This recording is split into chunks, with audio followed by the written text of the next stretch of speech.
In the Bible, we find one of the most beautiful appeal from God. It says, "Today, if you hear His voice, harden not your heart."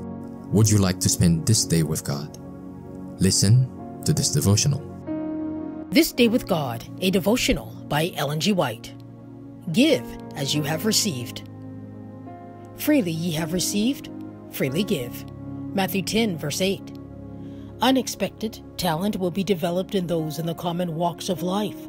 If men and women can only have the message of truth brought to them, many who hear will receive it. Those of every rank of life, high and low, rich and poor, will accept the truth for this time.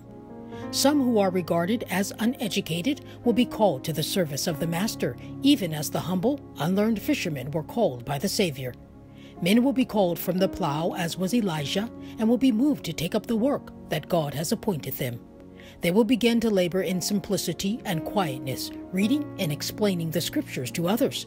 Their simple efforts will be successful. House to house, work will be done by men and women who will realize that they can labor for the Lord because He has put His Spirit upon them.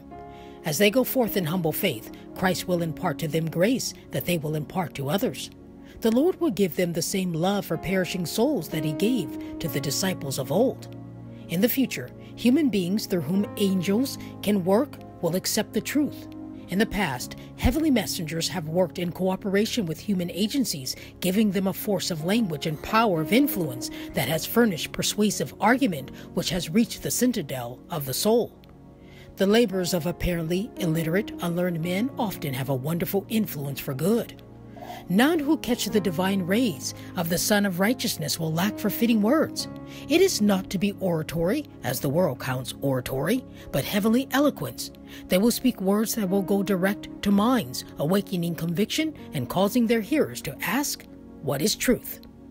Such workers we may encourage, saying, "I am sure that you will exert an influence for good in this grand and holy work if you will take heed to yourselves, realizing that you are subjects of saving grace, brought into sacred family relationship with God through Jesus Christ, and commissioned to work for the saving of souls."